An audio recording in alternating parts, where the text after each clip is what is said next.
Hello guys, welcome along to the channel, part 5 here from Nigel. I'm Nigel of Nigel's Modelling Bench, and as you can see we've moved along and got the engine all glued together. I haven't glued the turbo on. What you can do, as I've done here, you can glue the turbo to the inlet pipe and the air filter like so, and then you can remove it. So yeah, you put some Mr. Servicer on that joint.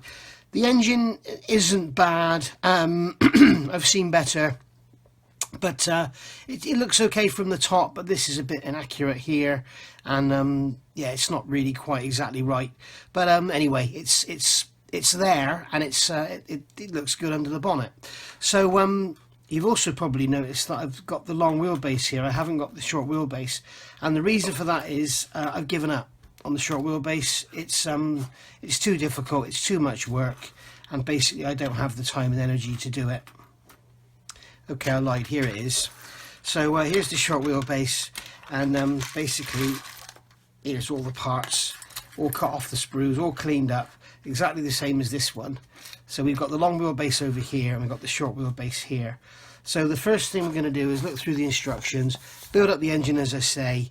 Don't glue the turbo on, then we can paint it and everything. It's going to be that lovely duck egg blue. If I think of it, I'll put a picture up now. Here you are, you can look at a couple of photos of the engine, and you can see that it's basically that duck egg green colour. So basically paint it overall and then do your detail painting after. So we'll do that in another video. So we've got to complete with the chassis. So as you know, we've done the chassis. Now you'll notice on here I've only glued the front towers on, and that is because the rear towers, when they fit into the chassis here, they have quite a lot of play in them. You can see they twist quite a lot. So the trouble is with that's going to alter the position of the axle, because the axle locates on those springs here and then on the A-frame at the top there. So you can see that when the axle's in, basically you can control the position of the axle with these there. So what I've done with the long wheelbase and the short wheelbase is tape the body together. So what I'm going to do is fit the, no I'm not, I'm going to fit these spring mounts on like so. Where's the rear one? And then I can put this body like that up in there. What I need to do first is push that down. Remember, I didn't glue that A-frame in, and I've just pushed it back again. So grab some tweezers wherever they may be. There they are. Pull that back up, and then when we put the axle in, what I'll do is I'm going to put some quick setting on there, nice big dollop of it, and then stick the axle on like so. And then make sure that A-frame's gone into the axle there. So now I've got the A-frame and the springs holding the axle in place, and as you can see I can adjust the fore and aft position of the axle a lot.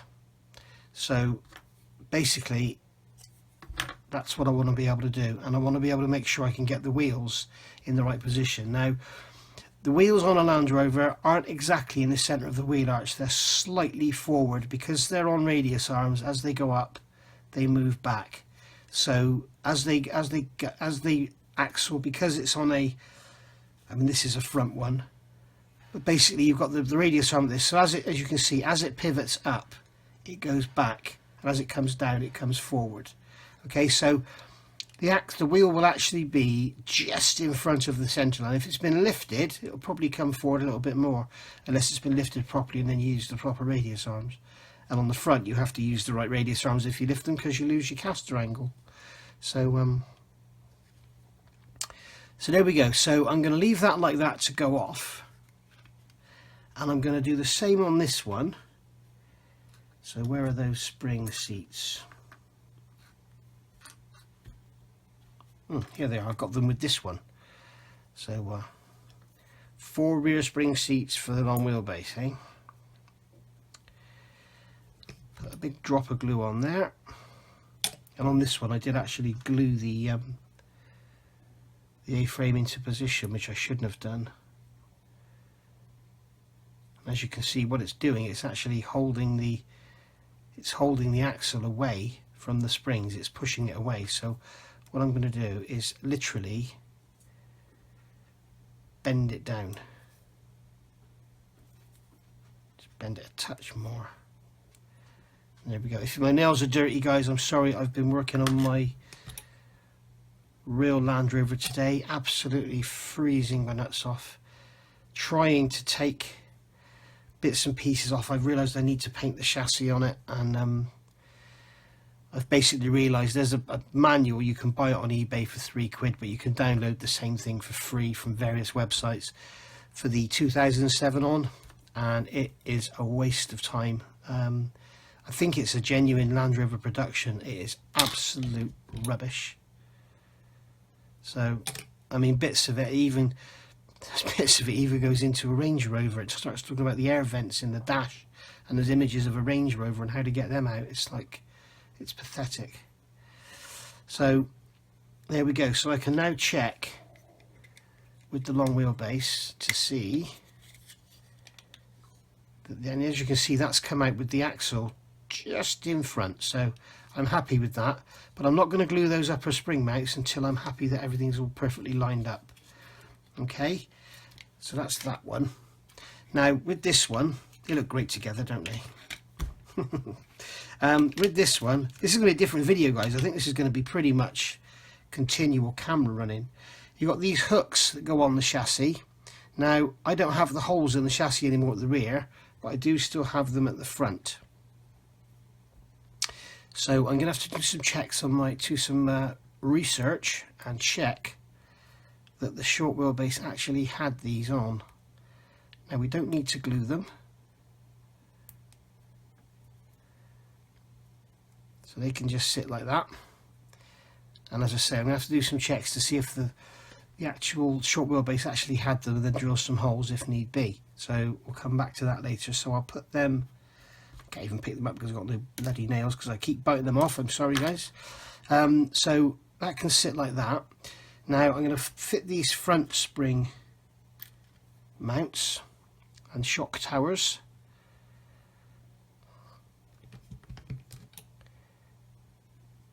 I'll drop a glue in there, and again these swivel around a bit, so you need to be making sure you've got them in the right place. And then this one as well.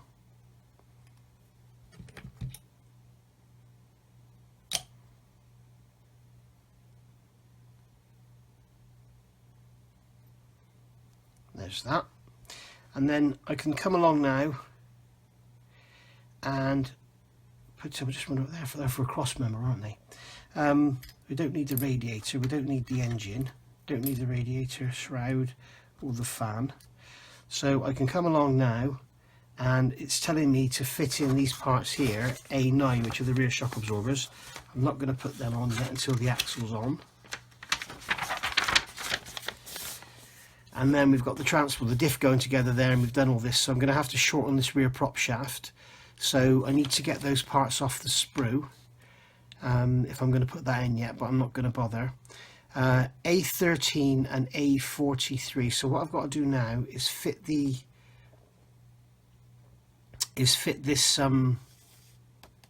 front axle into place with the arms. So the axle's going to go in that way, like so. So it's just going to put a drop of glue on these spring platforms, like that. Okay, and then it's telling me I need to put in A13 and A43, which is, that's 13 and that's 43, and they're going to go in. That's my front Panhard rod, so I'll put a drop of cement in there. This is the front Panhard rod and the steering reaction arm. That is the right way, isn't it? Yeah. Oops, bit of glue on my finger there, never mind. And then this then fits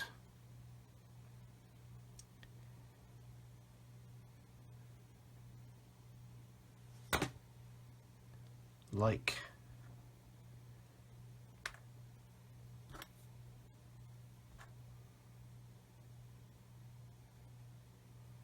so. So that's going to go in there, so that shorter arm's going in there, and I'm guessing then, okay, so that's going to press into that slot in the chassis. Whoopsie daisy. So we want this little rod here to go into that hole there.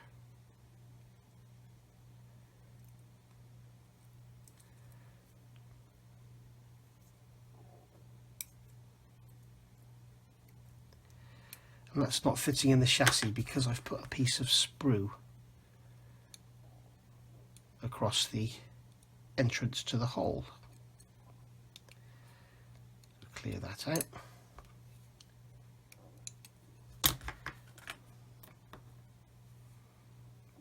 And then this should just fit in there then.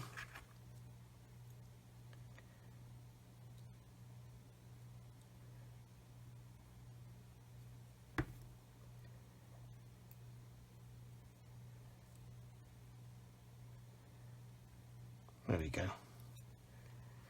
And then this end of the arm is going to go into the axle. And I'm going to give that a little bend up so that it has a tendency to stay in the hole there, and then we can just put a drop of cement on there, drop of cement on there, and some cement around here. Give that a nudge. Okay, so that's our Panhard rod and steering arm in there.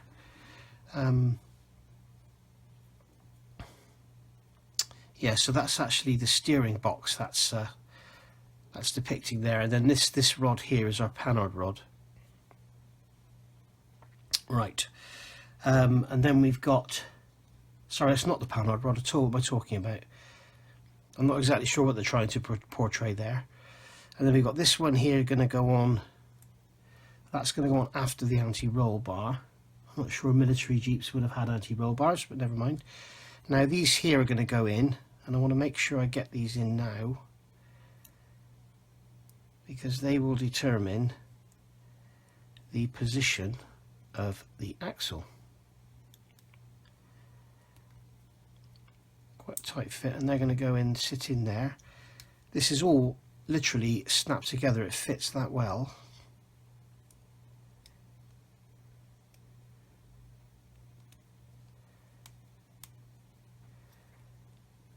So there we go, and that goes in there.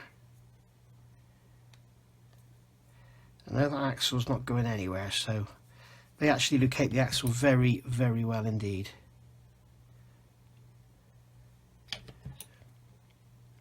Drop of cement in there, and a drop of cement in there.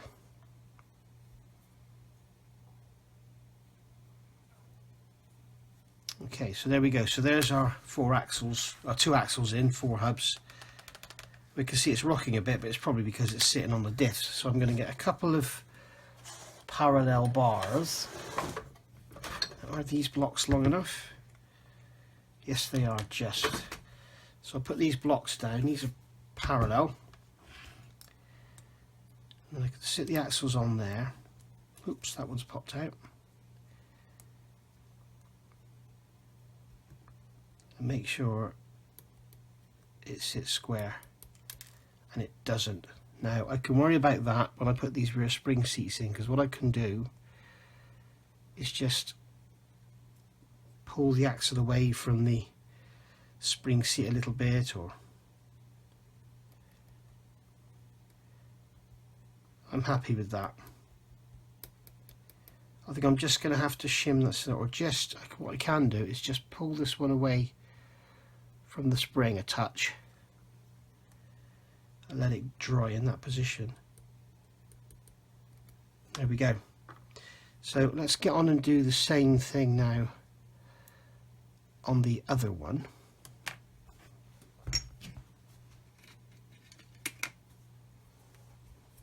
So again, I'm going to have to clear out that hole because I've put a weld bead across it.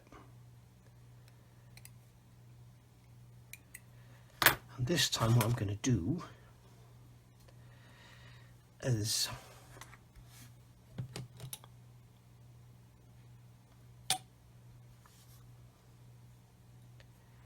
glue that in there like that. And it's just broken off. So, oh no, it hasn't. Oh yes, okay, I wonder what had broken. It's actually the arm itself that had broken off. So what I'll do is I'll fit this into the chassis first. So we're going to get that going in there, like so.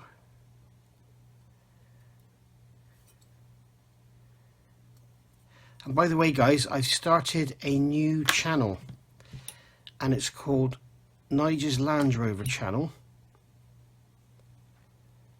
Okay, and I will be doing a build of the Revell 24 scale series 3 on that channel, I think, because obviously it's a new channel, so it doesn't get any revenue or anything. So if I turn the revenue off by saying it's made for kids, because it clearly states on the box it's for 10-year-olds, then it makes no difference. So yeah, go take a look, subscribe, have a look at that channel, see what you think. It's going to be, because I'm doing work on my real Land Rover and it's a TDCI Puma version, what I'm doing is making sure that people get information about that vehicle, because as I said just now, the manual for it is an absolute waste of time.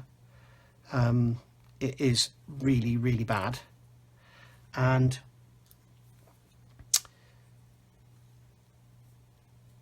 there's a lot of assembly sequences in the manual. I mean, all I'm doing is basically removing panels and trim and stuff to enable me to paint the chassis, sort of de-rust around the weld areas and paint the chassis.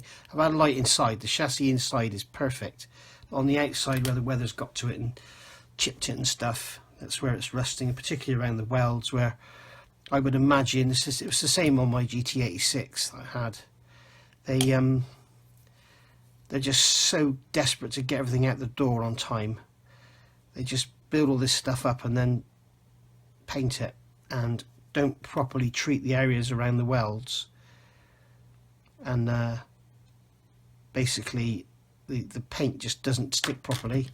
So you will find, if you go and look at your car underneath or under the bonnet, whatever, generally where there's any welding or anything we've done, like on brackets and stuff, you'll generally see that if you've got any surface rust starting, that's where it'll start. So there we go, we've got that one in. Now I am going to have to turn the camera off because I'm going to get this anti-roll bar off the sprue, and also the front diff, the front prop shaft, sorry. So let me get that done before I come back. Okay, I got the parts off. I've got the anti-roll bar and the prop shafts off for both of the models. So putting this anti-roll bar in is a case of hooking these pins on the ends into these holes in the axle. I've just cut a slice off the front of them because the pins are slightly larger, and it makes it easier to go in if the pins are slightly smaller. So and it would be easier if you followed the instructions and put them in before you fit the radius arms, which is what I haven't done. So they're going to go in there like so. So that's that in there like that. Now I'm not even sure that an Army Land Rover would have had anti-roll bars. I know when I bought mine I didn't option them. They're an extra. If you buy a new, well, when you could buy a new Defender, it was an extra. Certainly if you just bought, a commercial, like I've got a van. So so that's those in. Now we've got to look at these prop shafts and obviously putting them in. Now the sharper eyed amongst you will notice earlier in the video I'd already glued the transfer box onto the gearbox, which I shouldn't have done. So on this one I've actually removed it. So just for the newer guys out there, this is how, if you've done something, I mean I glued these probably 5 hours ago, 6 hours ago. Now the hottest glue I've got is the extra thin quick setting, so you just want to put plenty of hot glue around the joint and then just work at it, and what will basically happen is that joint will give up. Okay, and if it decides it doesn't want to, just put some more on there. And there you go. It's come away almost as if it was never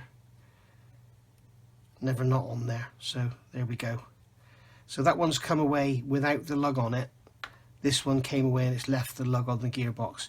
So what I'll do is I will use this one in my good one and this one in the long wheelbase. So just going to put this together as per the instructions. The front prop shaft is going to tuck up under the, and you must always remember the sliding joint goes towards, and I'm not actually going to glue these in so that I can turn them, and luckily they're a nice tight fit. So yeah, the sliding joint always goes towards the transfer box.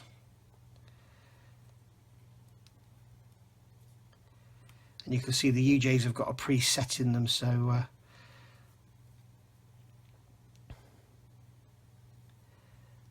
we can push that one into there, and then swing that down and push that one into there, and there we go. And I'm just looking at the instructions, it looks like that just sits there, it doesn't really, it's just going to sit like that. Oh, I see, it's going to sit on there. So there's your, and then I'm guessing when you put the engine in place, that is the only mount for the engine. It looks like there's no other way the engine mounts, so that's a bit strange. So that does need to be glued in there. So I'm just going to put a drop of quick setting on there, let that sit.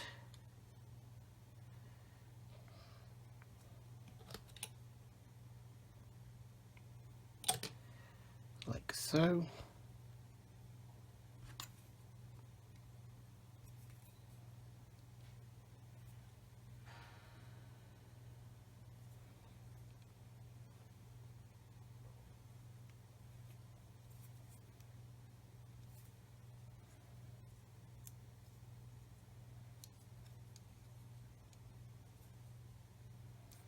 There we are.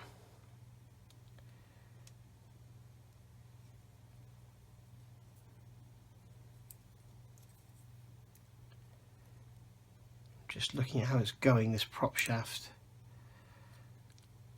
doesn't appear to want to play ball.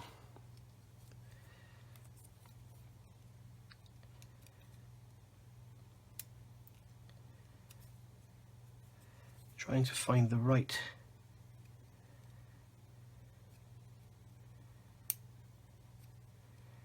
orientation for it. I think I had it right in the first place.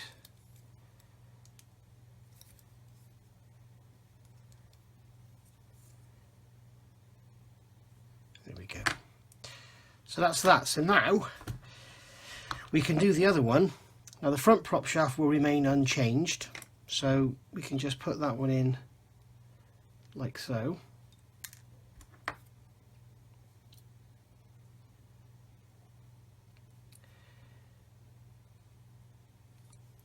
That's in there like that, nice and solid.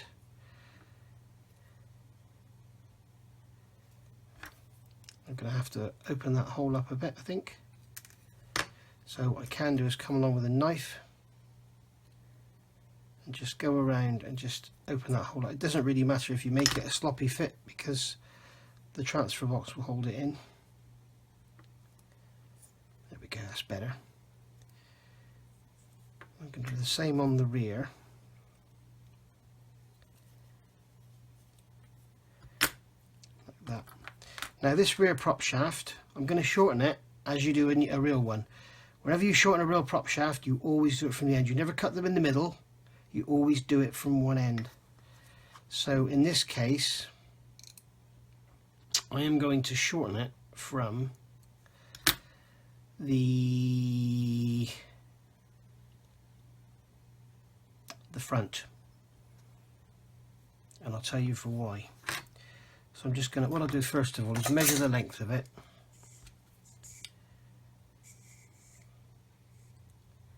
So it's 35.65. And we want minus 12.35, so what we're after is 0.332. So we want 23.3 inches, millimeters long, inches long, listen to me. So I'm going to cut it from this end. Okay, so just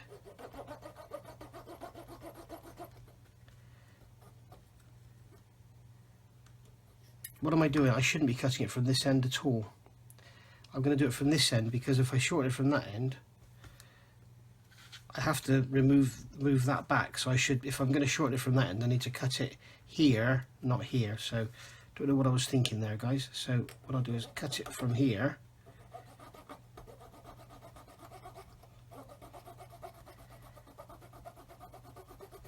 I think I need a new blade in my saw. So we just clean that up and get it all squared up like so.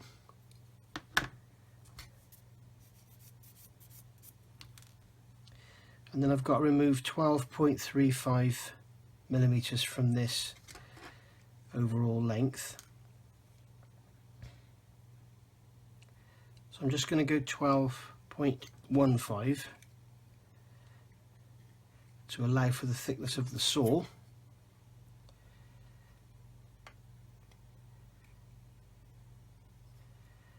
And then I can just hold this like this in position and just scribe it there.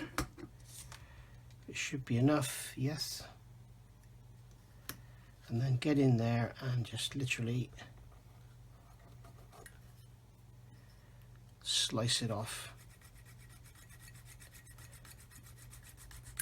like so, and then square the end up. In fact, I should be using my Premium Hobbies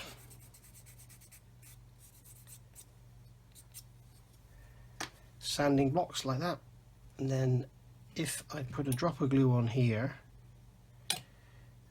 what we're after is 23.3.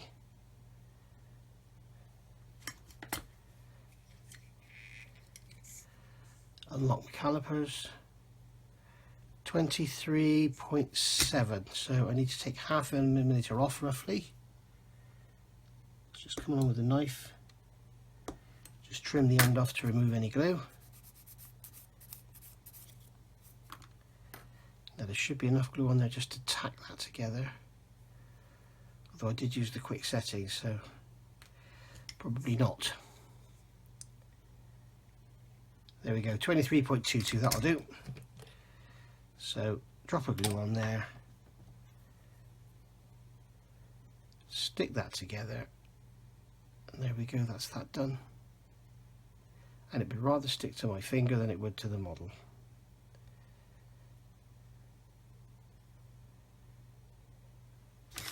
There we go.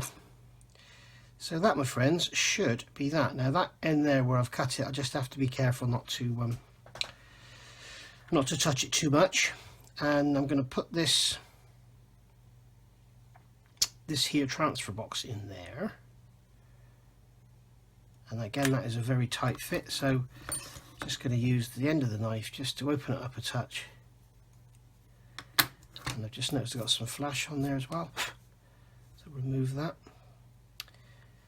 So try once again.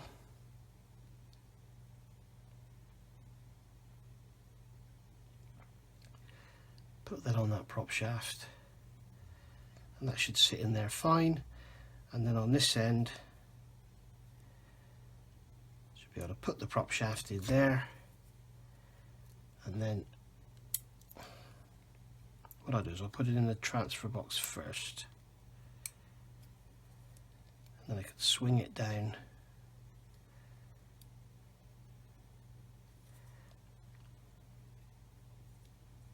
Yeah, this isn't playing ball because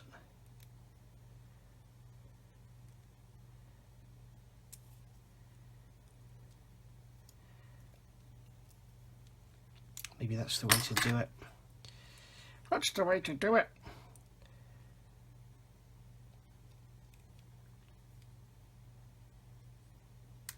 Oh dear.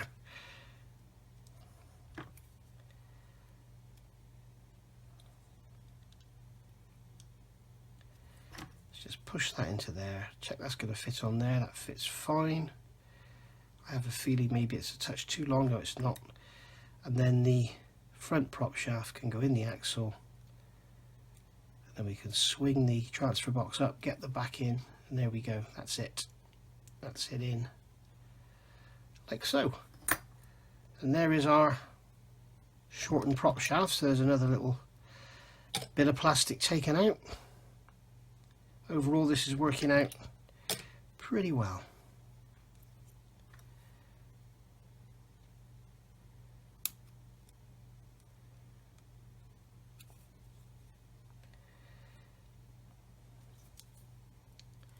Something I'm finding with this kit, if you're following my Meng book I'm building, I've just done part 5 of that the other day, and that thing, every part, the fit is terrible, it's really loose. This thing is the opposite, everything is like a snap tight fit, and it's everything's very tight.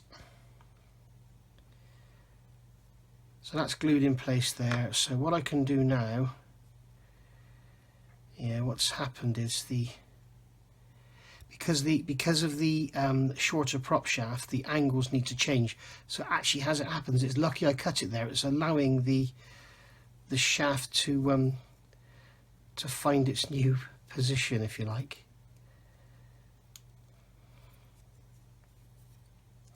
Now I have a feeling this is a little bit too long because I think it's pushing that axle back.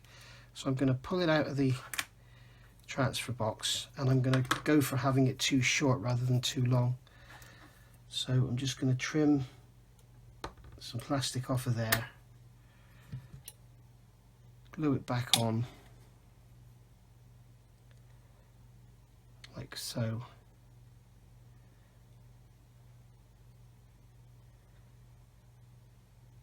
So if I want to just put an angle on there, and then that will fit better then. Drop a glue on there. There we go, and now we'll have a prop shaft that will actually sit in there a lot nicer.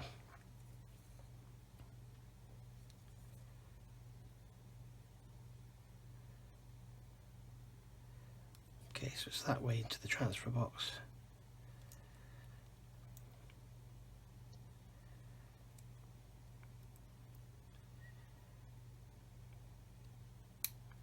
Yeah, it doesn't want to go, does it? Swing the axle back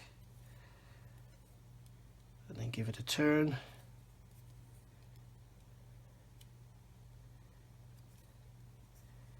That should do us nicely.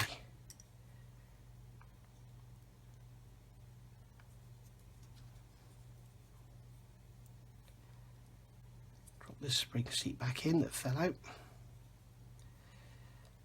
I'm not going to glue them, as I say, until I'm absolutely positive that I've got everything right.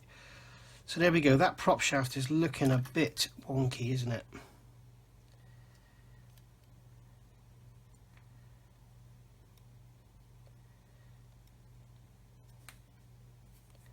And I'm not going to glue it in case I find I need to take it out again.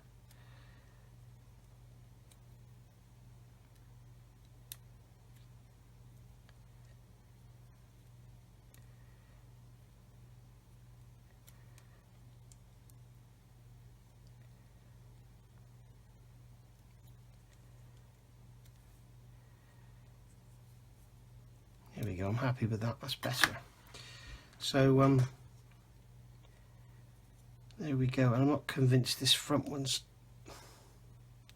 like it's too long as well. So I'm just going to put some glue in there to melt that joint and then I can reseat it. Get it all squared up.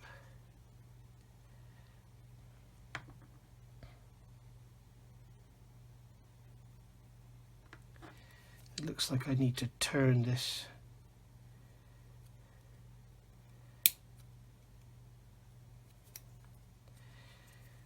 front prop shaft. This is the trouble with it being so damn tight. That's better. There we go. So now we've got the drive line nice and straight now. And again, I need to tweak this rear now because I've been playing with the front.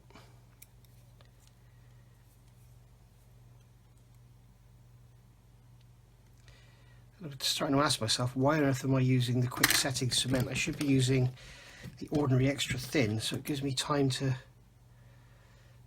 play with it and move it around.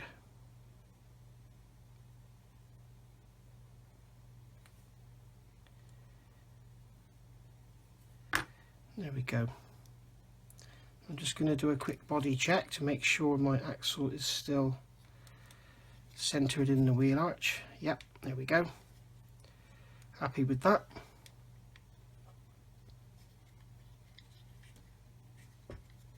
And then we can do a quick check to make sure the engine is going to fit nicely onto there. Yep, that's fine. So there we go. That is the bottom all finished, or the running gear and suspension, should I say. Now let's put these rear, well actually those shock absorbers need to go on, don't they?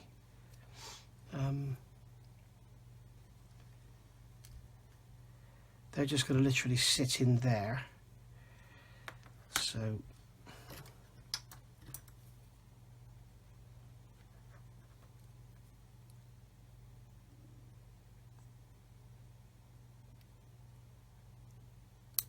yes, you know, they're trying to push the axle away from the springs.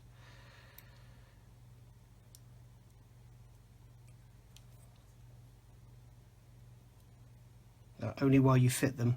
As soon as they've gone in, it all comes back okay. But again, as I said, it's like a bloody snap together model. It's such a good fit on everything, which in certain aspects is good, but when you're doing things like those prop shafts and you want to be able to turn them to get them in the right orientation, it's not such a good thing. So I'll just put some glue on these,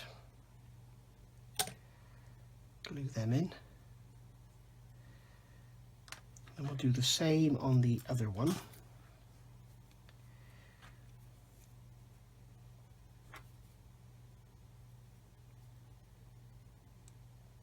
Let me know what you think, guys. I'm not sure if you like seeing this double build scenario or not,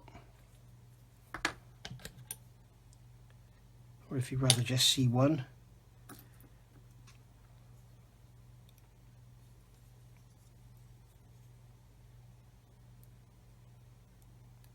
But I decided I may as well start building them alongside each other, because that way it's getting the airbrush out once, one lot of painting, one lot of weathering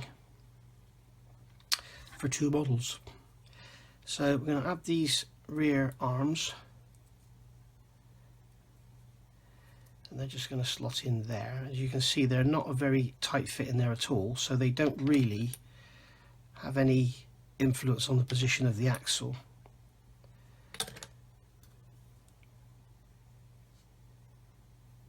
That's obviously not the right one.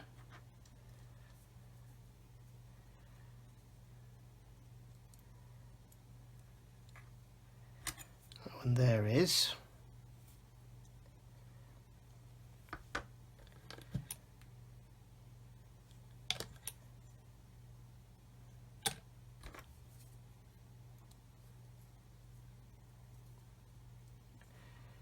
There we go. We can just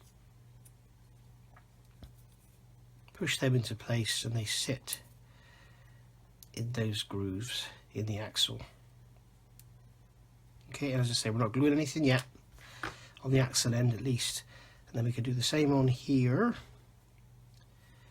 So this one's, let's see how this goes. This is going into the repositioned holes, so we'll see how well it all fits. That fits in there lovely. Oops. And falls out lovely as well.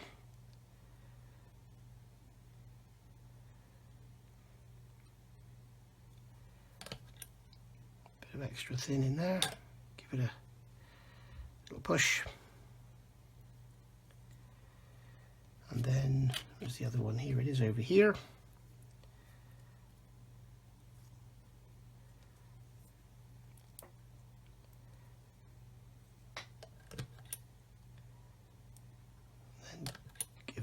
push again.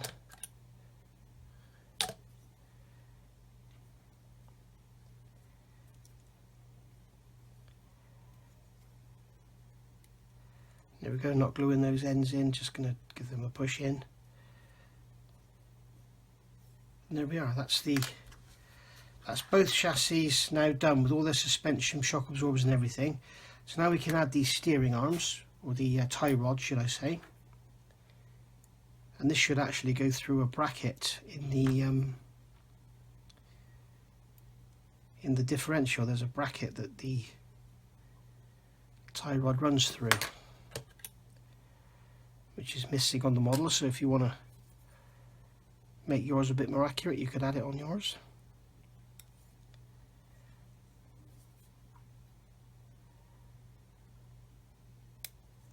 It doesn't want to go in that hole on that side, so again just going to open that one up a touch.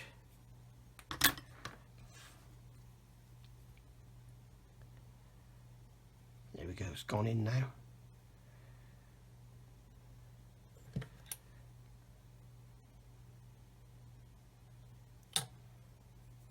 As I say, there should be like a bracket that screws the bolts to the diff there that the tie rod runs through. It protects it and helps prevent it from getting bent. Now, I don't know if this one's going to be tight as well, it looks like it, so I'll just give that a quick clean out. Do it different this time, put a drop of glue in there, a drop of glue in there, and then put that down in that hole.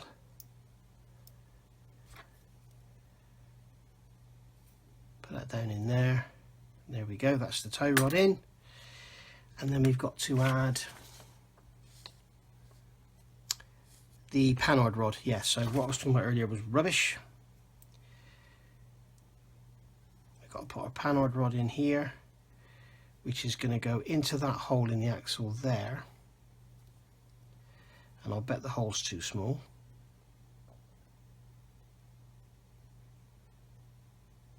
No, and then that end there will go down the back of the slot that's in the steering box, and it has got a bend in it. That is correct, it should be bent.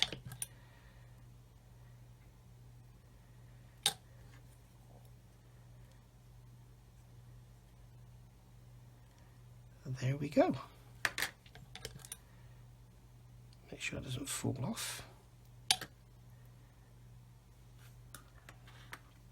And then do the same on this one.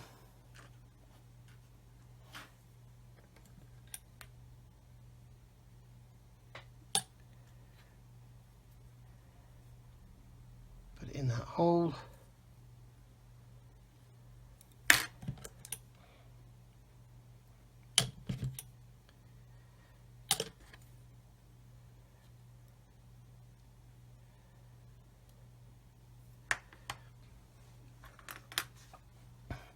Right, let's get rid of these chassis outriggers then. We've got these outriggers that are going on. These are the front outriggers. So these are going to sit here with the bracing going backwards. And these are probably the first part of a Land Rover chassis that rots out because all the mud collects in there and everything. It's awful. I'm trying to put that one upside down. That's why it doesn't want to go in.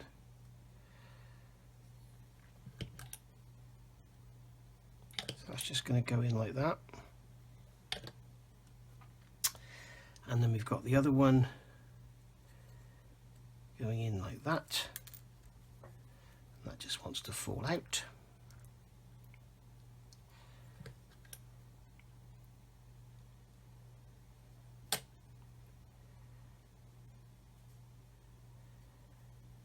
They don't actually fit very well because they should be square to the chassis. And if you put them square to the chassis, I don't think they touch at the back end. So we'll have a little play with those after. And then we've got these rear body support ones that go in here with the plane face backwards. These are an upgrade on the Army Land Rovers. The standard Land Rover here has a tube. In fact, saying that, a long wheelbase I'm not so sure, but the short wheelbase in this area just has a tube coming across with a bracket on the end that the body bolts to, and here they're showing it as a great big outrigger. Again, I'll check my references for the short wheelbase, and if I have to, I'll scratch make it, because it's be easy. It'd just be a piece of tube welded on. In fact, again, if I think of it, I'll put the picture up now, and you can see what I mean. So I'm going to glue these on, but this time I'm only going to glue them on the front so that I can tweak them after if I need to. Obviously this one matters more to me than the other one, because this is my little conversion, and I have never ever put a model in a show, but I might stick this in a show somewhere. Out of the box, eh? Out of box conversion.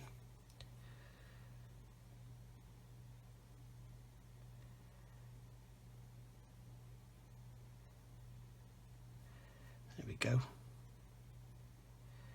I'm just going to get a straight edge and just check across and make sure they're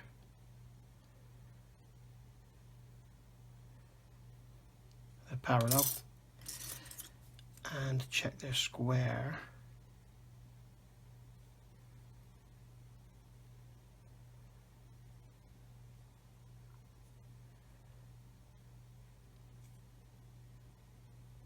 Okay, so we can see the square there.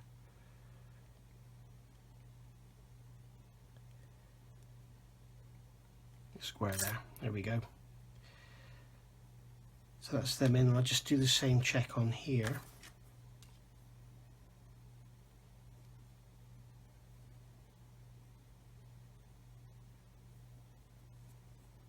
How strange. These have to come forward and the other ones had to go back. That's one part of the chassis I haven't touched.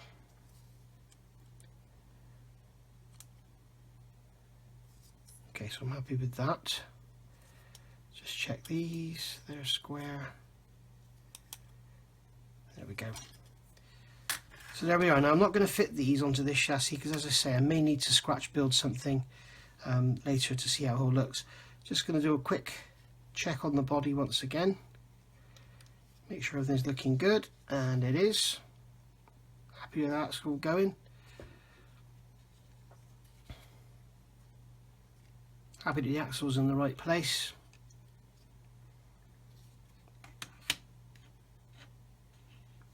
And then do the same on this one. Check none of these outriggers or anything going to get in the way. Nope.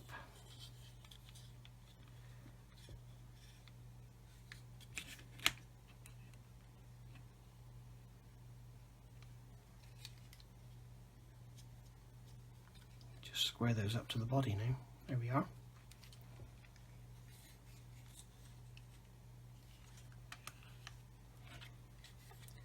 So there we go.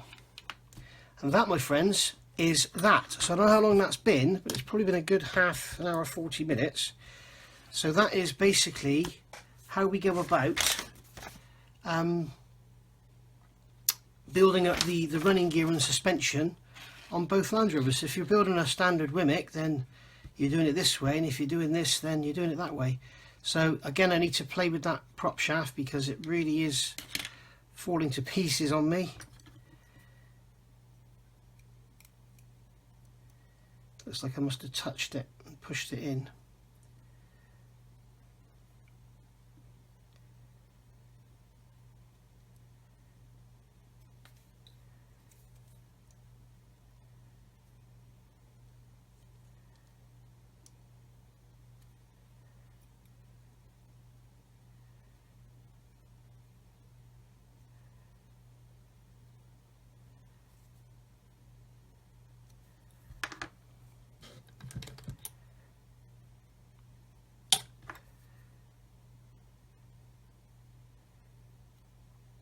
Go. I'm happy with how that's gone. So there we go. That is that all done in a nutshell. And I want to let that go off now and cure and then any tweaking I need to do on the back end. Remember, the axle still isn't glued. It's not glued at the bottom of the shocks, it's not glued to the spring, so the rear axle is still movable, as you can see on both of them. So I can use the rear axle to make sure we get all 4 wheels on the ground. Nothing worse than a car model that has 1 wheel up in the air looking like a dog begging for a treat. So I also need to check to see if these hooks are on there. So I'm actually going to make myself a little list now. So I need to check hooks and outriggers. So that's that. Thanks for watching, and thank you to all my subscribers on the go for 6,000 now, which is fantastic in just over a year. I'm really chuffed. In the next part, we'll be looking at perhaps getting some paint on the engine, getting some paint on these chassis, and starting to sort of get it all together now. What I do need to research as well is chassis paint. Now, I'm not sure if the Army Land Rovers had black chassis, or if everything was all green, or if they were built as Wimix, was everything painted sand colour.